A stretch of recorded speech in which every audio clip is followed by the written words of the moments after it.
One, two, three.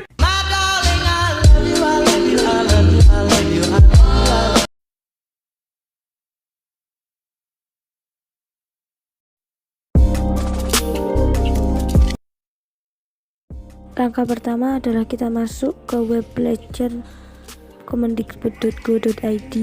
Untuk link akan saya cantumkan di deskripsi. Karena kita sudah memiliki akun, maka kita akan langsung masuk dan memilih konten mana yang akan kita pelajari. Di sini saya akan memilih konten tentang rahasia luar angkasa.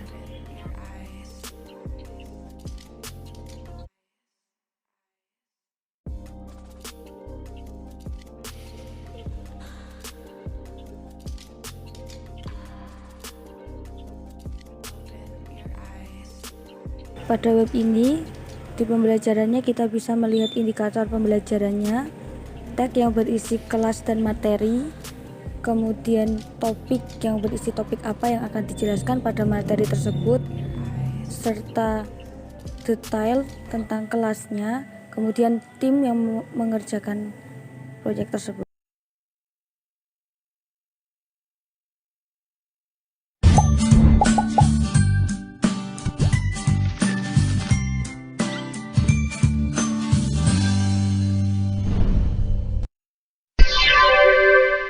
Dalam pembelajaran ini kita bisa belajar sambil bermain, kemudian kita bisa memilih musik mana yang akan kita gunakan dalam pembelajaran, dan musiknya bisa diganti sesuai dengan keinginan kita.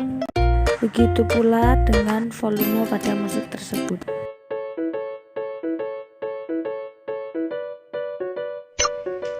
Mari kita belajar tentang benda-benda luar angkasa dan rahasianya.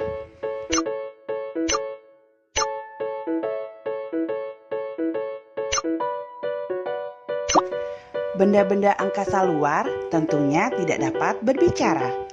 Namun, seandainya mereka dapat berbicara, pasti akan lebih mudah, bukan?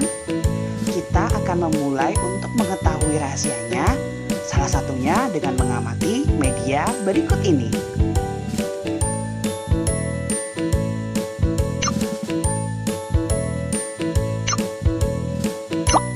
Fakta menarik tentang bintang. Bintang merupakan benda langit yang memancarkan cahayanya sendiri. Cahaya tersebut tersusun atas gas-gas, antara lain hidrogen dan helium. Bintang memiliki warna yang bermacam-macam. Ada yang berwarna merah, jingga, kuning putih, hingga berwarna biru. Perbedaan warna-warna tersebut salah satunya disebabkan oleh perbedaan suhu di permukaan bintang.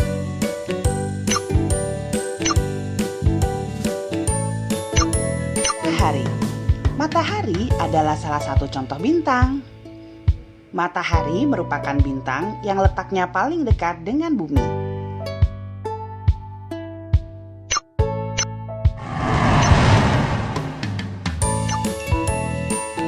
Bintang jatuh adalah nama lain untuk meteoroid. Meteoroid tersebut terbakar saat mencoba memasuki atmosfer bumi. Jadi, bintang jatuh bukanlah bintang sama sekali. Tidak ada bintang yang dapat jatuh. Meteoroid adalah benda kecil yang ada di luar angkasa.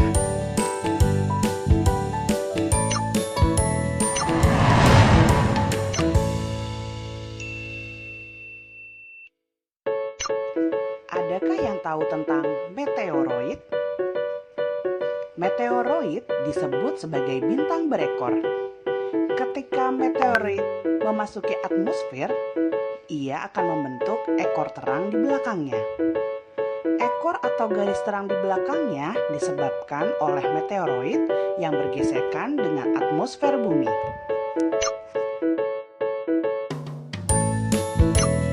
Asteroid diduga sebagai planet yang tidak jadi.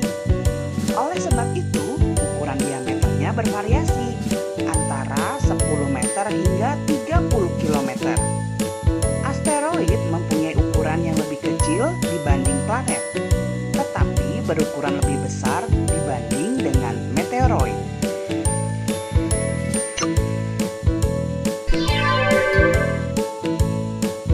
Setelah pembelajaran selesai, kita bisa memilih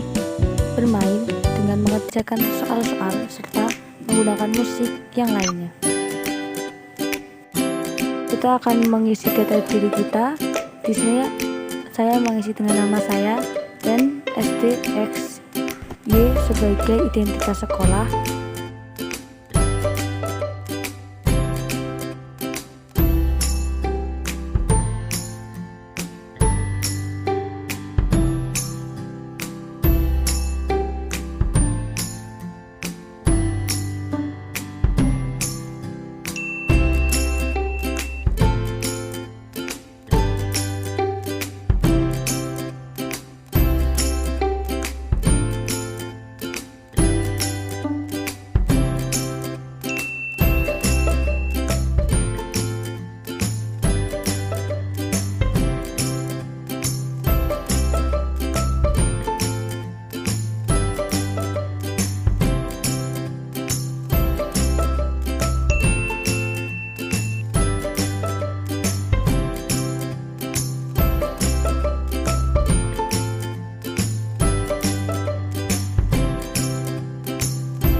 Setelah pengerjaan selesai, akan muncul nilai kita dan kita bisa mereview soal-soal yang tadi dengan penjelasan yang sederhana.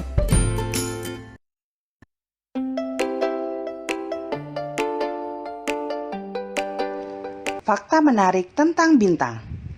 Bintang merupakan benda langit yang memancarkan cahayanya sendiri. Cahaya tersebut tersusun atas gas-gas, antara lain hidrogen dan helium. Bintang memiliki warna yang bermacam-macam. Ada yang berwarna merah, jingga, kuning putih, hingga berwarna biru. Perbedaan warna-warna tersebut salah satunya disebabkan oleh perbedaan suhu di permukaan bintang.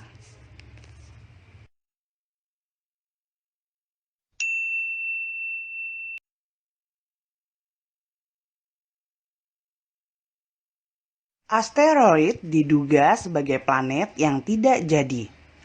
Oleh sebab itu, ukuran diameternya bervariasi antara 10 meter hingga 30 km.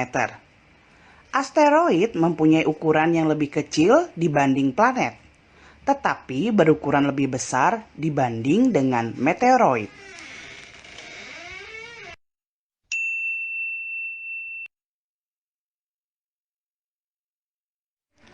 Fakta menarik tentang bintang.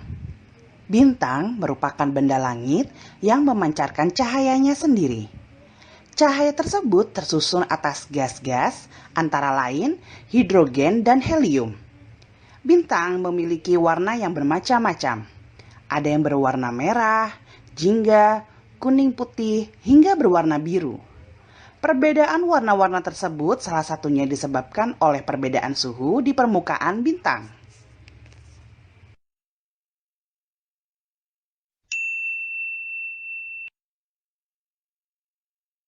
Matahari. Matahari adalah salah satu contoh bintang. Matahari merupakan bintang yang letaknya paling dekat dengan bumi.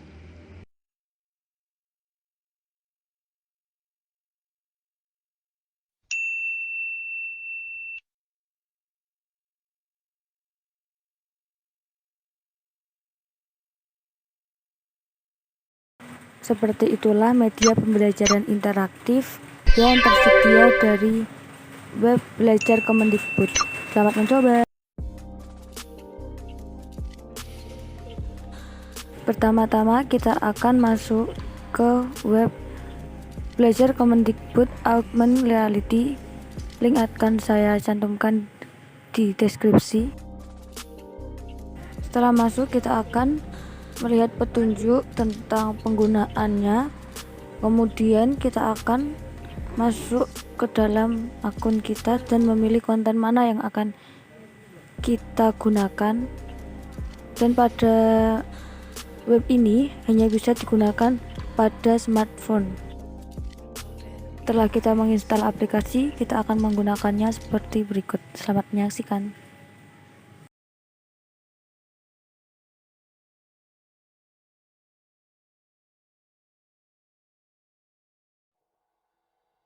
Setiap hari kita membutuhkan energi. Energi apa saja yang banyak kita gunakan dalam kehidupan sehari-hari? Ya, listrik dan bahan bakar minyak merupakan sumber energi yang paling banyak kita gunakan. Sayangnya, jumlah energi listrik terbatas. Jika jumlah penduduk semakin banyak, penggunaan energi listrik pun semakin banyak pula. Suatu saat nanti, ketersediaan energi listrik tidak bisa mencukupi kebutuhan masyarakat. Jika keadaan itu tidak segera diatasi, kehidupan di bumi akan mengalami krisis energi. Untuk mencegah terjadinya krisis energi, kita harus melakukan penghematan energi. Selain hemat energi, usaha lain yang dapat ditempuh adalah mencari sumber energi baru yang mudah didapat dan jumlahnya tidak terbatas. Energi tersebut dikenal dengan energi alternatif. Apa saja energi alternatif tersebut? Yuk kita pelajari bersama. Untuk penggunaan aplikasi ini, kalian bisa klik cara main terlebih dahulu.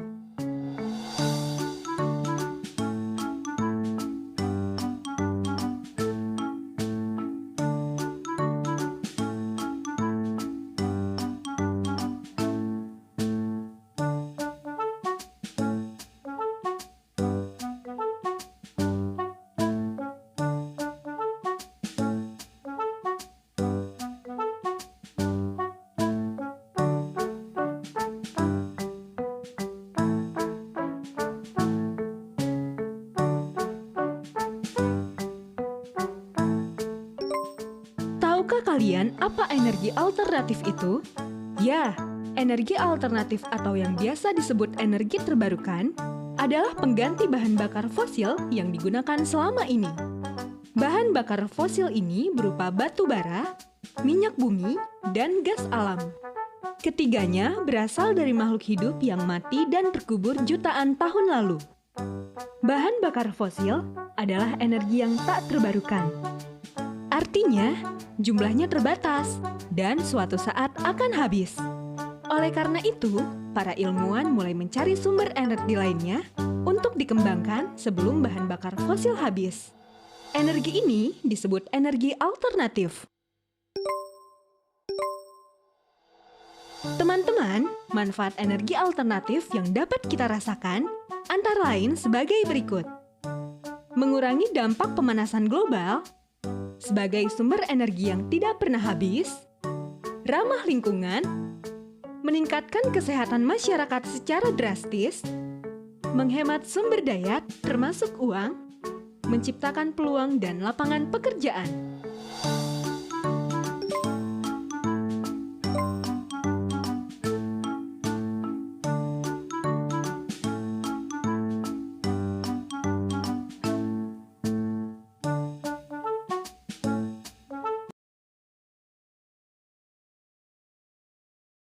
Air dan manusia merupakan dua hal yang tak pernah terpisahkan. Hal ini karena manusia tidak mungkin dapat bertahan hidup tanpa air. Air merupakan salah satu kebutuhan pokok manusia yang selalu harus ada. Selain untuk minum, memasak, dan mencuci, air digunakan untuk pembangkit listrik tenaga air atau PLTA. Air selalu mengalir dari tempat yang lebih tinggi ke tempat yang lebih rendah. Aliran air ini dapat digunakan sebagai sumber energi. Aliran air yang sangat deras merupakan sumber energi gerak. Energi gerak ini dimanfaatkan untuk menghasilkan listrik. Aliran air yang makin banyak dan deras menghasilkan listrik yang makin besar.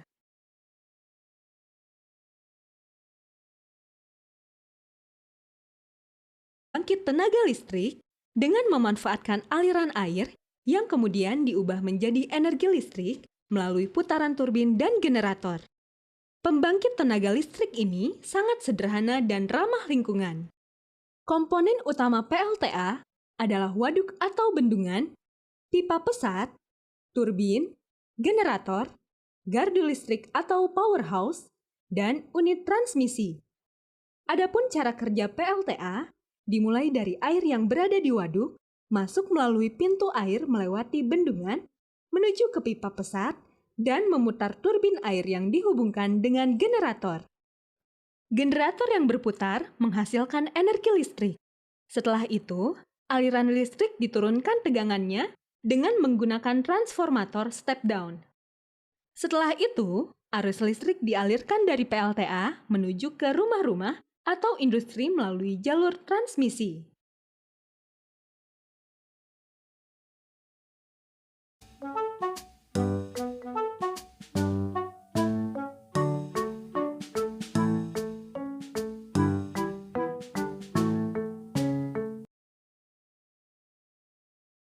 Energi nuklir adalah energi yang dihasilkan dari reaksi pembelahan uranium oleh neutron. Reaksi ini disebut reaksi fisi atau pembelahan. Energi nuklir juga dapat dihasilkan dari reaksi dua inti atom ringan yang menghasilkan inti atom yang lebih berat sekaligus menghasilkan energi. Reaksi ini disebut reaksi fusi. Saat ini, energi nuklir dari reaksi fisi sudah dimanfaatkan sebagai pembangkit listrik tenaga nuklir atau PLTN.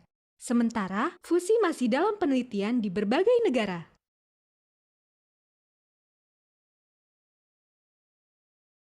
Pembangkit listrik tenaga nuklir atau yang lebih dikenal dengan singkatan PLTN sudah digunakan teknologinya lebih dari 50 tahun yang lalu. Keunggulan PLTN adalah tidak menghasilkan gas rumah kaca dan polusi udara. Selain itu, PLTN juga mampu menghasilkan daya stabil yang jauh lebih besar jika dibandingkan dengan pembangkit listrik lainnya. Perlu diketahui juga bahwa bahan bakar uranium yang sudah habis dipakai dapat didaur ulang kembali menghasilkan bahan bakar baru untuk teknologi di masa depan. Bahan bakar nuklir adalah uranium. Untuk menghasilkan energi panasnya, menggunakan reaktor nuklir. Di dalam reaktor, terjadi reaksi fisi bahan bakar uranium sehingga menghasilkan energi panas. Kemudian, air di dalam reaktor dididihkan. Energi gerak uap air yang didapat digunakan untuk memutar turbin yang tersambung dengan generator, sehingga menghasilkan listrik kemudian diteruskan ke jaringan transmisi.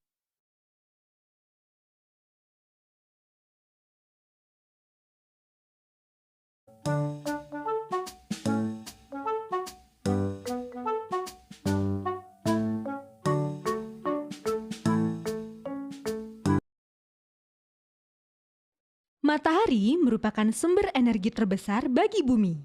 Energi yang diberikan berupa energi panas dan energi cahaya. Energi panas dan energi cahaya matahari dapat langsung kita gunakan. Energi matahari dapat pula diubah menjadi energi listrik, baru kemudian dipakai untuk menjalankan berbagai peralatan sehari-hari.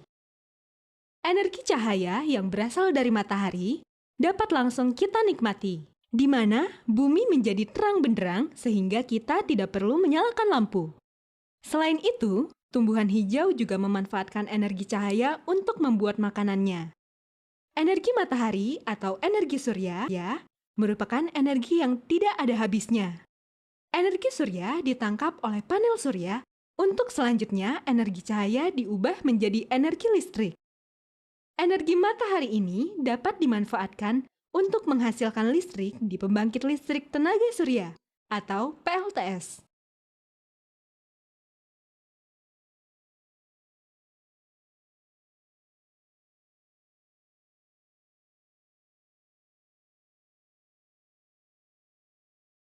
PLTS merupakan pembangkit listrik yang mengubah energi matahari menjadi energi listrik. Cara kerja PLTS sangat sederhana. Komponen utama dari sumber energi ini adalah sel fotovoltaik. Sel tersebut memiliki peranan untuk menangkap panas matahari yang kemudian akan diubah menjadi energi listrik. Pada siang hari, panel surya menerima cahaya sinar matahari yang kemudian diubah menjadi energi listrik oleh sel-sel kristal melalui proses fotovoltaik. Listrik yang dihasilkan oleh panel surya disalurkan ke electric box system. Electric box system merupakan sistem khusus yang praktis dan fleksibel, yang digunakan sebagai tempat pengisian daya listrik yang dihasilkan dari solar panel. Dari electric box system inilah, energi listrik akan disalurkan ke peralatan listrik seperti lampu, TV, radio, dan peralatan lainnya. Energi listrik yang dihasilkan dalam proses ini adalah arus listrik searah atau direct current. Bila listrik DC ingin digunakan menyalakan perangkat AC, seperti pompa air, kulkas, dan alat rumah tangga lainnya, maka diperlukan inverter yang dapat mengubah listrik DC menjadi AC. Sesuaikan kebutuhan daya yang dibutuhkan dengan panel sel surya, inverter, aki. Inverter adalah perangkat elektrik yang digunakan untuk mengubah arus listrik searah menjadi arus listrik bolak-balik. Inverter mengkonversi DC dari perangkat seperti baterai, panel surya, atau solar cell menjadi AC.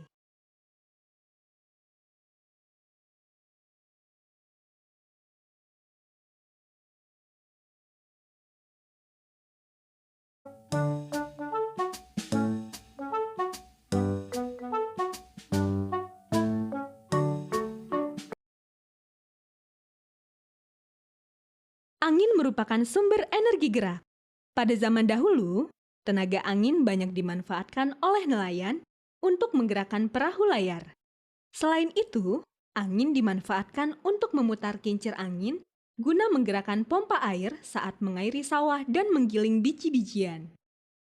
Saat ini, energi gerak dari angin ini dapat dimanfaatkan untuk menggerakkan kincir atau turbin pada pembangkit listrik tenaga angin atau bayu, atau dikenal dengan istilah PLTB, pembangkit listrik tenaga bayu.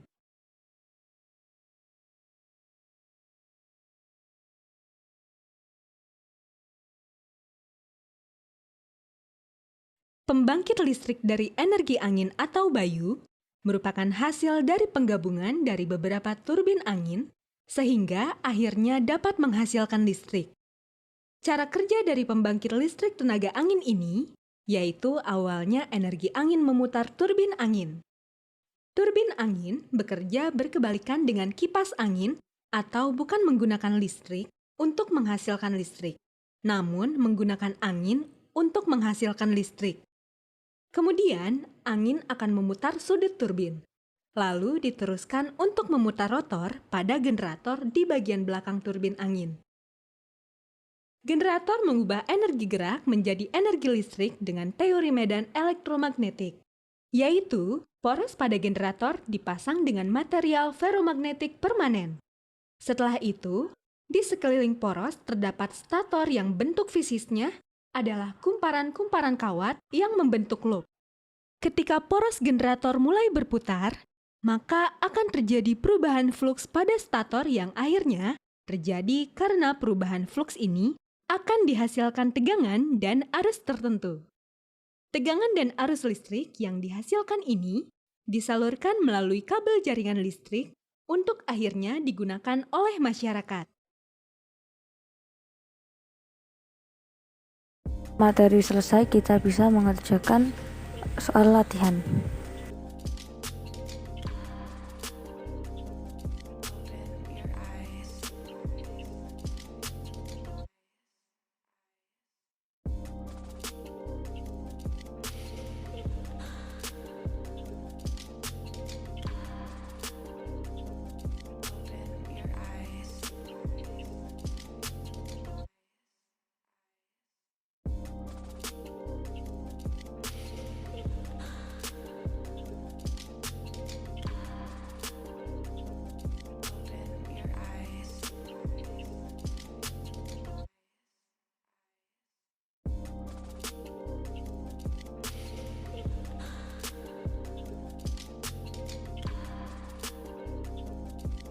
Setelah selesai akan muncul nilai dari soal latihan yang telah kita kerjakan. Kemudian seperti itulah media pembelajaran augment yang ada pada web belajar kemendikbud.go.id. Selamat mencoba.